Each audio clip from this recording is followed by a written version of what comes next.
உணவை கையால் சாப்பிட சொல்லி இஸ்லாம்ல வந்து ஆர்வம் ஊற்றப்பட்டிருக்குங்க. பல காரணங்கள் இருக்கு. உங்களை ஒரு ஒரு உணவு உண்டால் தனது விரல்களை நக்காமல் அதாவது சுப்பாமல் நீங்கள் வந்து துடைக்க வேண்டாம் என்று ரசூலுல்லாஹி அலைஹி வஸல்லம் சொல்றாங்க. ஏன்னா எந்த பகுதியில பரக்கத் இருப்பது என்பதை யாரும் அறிய மாட்டார்கள் சொல்றாங்க. சஹீஹ் முஸ்லிம்ல வரக்கூடிய அழகான ஹதீஸ். இந்த ஹதீஸ் முதன்மையாக வந்து பரக்கத்தை நாடக்கூடிய ஒரு ஹதீஸாக இருக்கு. உணவு வீணாக்க கூடாது என்ற ஹதீஸாக இருக்கு. மேலும் இதை ததப்புர் செஞ்சு அறிவியல் ரீதியாக நிறைய பலன்கள் சொல்றாங்க. ஃபார் எக்ஸாம்பிள் வந்து நம்ம விரல் சுப்பும் போது உமிழ்நீர்ல இருக்கக்கூடிய அந்த சலைவரி அமிலேஸ் போன்ற செரிமான என்சைம்கள்லாம் நிறைய இருக்குன்னு சொல்றாங்க. அது வந்து செரிமானத்துடைய ஆரம்ப கட்டத்துல பங்கு வகிக்குது என்று சொல்றாங்க.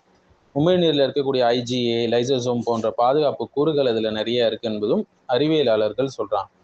உணவை வந்து கையால் தொடுவது, அதன் வெப்பம் மற்றும் தன்மையை உணர்வது போன்ற விஷயங்கள் வந்து உடலை வந்து உணவுக்கு தயார்படுத்தக்கூடிய இந்த நரம்பியல் செயல்முறையுடன் தொடர்பு படுது என்று ஆய்வுகள் சொல்லுது. ஸ்பூன்ல மற்ற விஷயங்களை சாப்பிடுவதை கையால் சாப்பிடுவது நம்ம அதிகமாக ஆர்வம் ஊட்டணும்.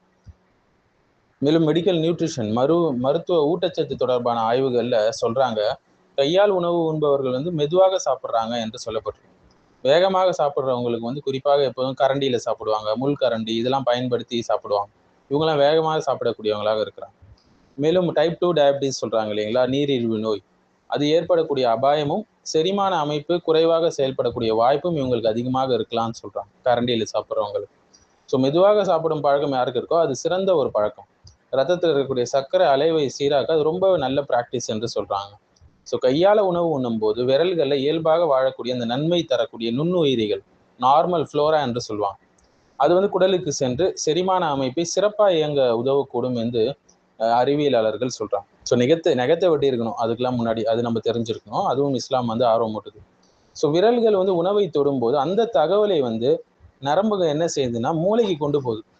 இதனால உணவு வரப்போகுது என்ற முன்னறிப்பை பெற்ற உடனே உடல் வந்து என்ன செய்யும், செரிமான சாறுகள், அதாவது டைஜஸ்டிவ் ஜூசஸ் இருக்கு இல்லைங்களா, அப்புறம் என்சைம்ஸ் இருக்கு இல்லையா, செரிமான என்சைம்கள், இதெல்லாம் சுரந்து தயாராக்குது.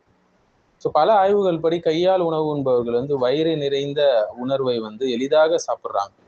இதனால் அவங்க ஆரோக்கியம் கிடைக்குது, உடல் எடையை பராமரிக்கிறதுக்கும் ஆசிட் ரிஃப்ளெக்ஸ் போன்ற பிரச்சனைகள் குறையும் வாய்ப்பு இருக்கு என்று டாக்டர்ஸ் சொல்றாங்க. அதிக உடல் எடை இருப்பவங்க கூட கையால சாப்பிடும் போது அதை பழகினாங்கன்னா அளவுக்கு அதிகமாக சாப்பிடுவது, பிஞ்ச் ஈட்டிங் சொல்றாங்க இல்லைங்களா, அது குறைக்க உதவுது என்று நிறைய கட்டுரைகள், ஆய்வு கட்டுரைகள் இருக்கு. 1400 வருஷத்துக்கு முன்னாடி இதை வந்து இஸ்லாம் வந்து என்ன செய்யுது, இந்த பழக்கத்தை வந்து முஸ்லிம்கள் மத்தியில கொண்டு வருது இல்லைங்களா.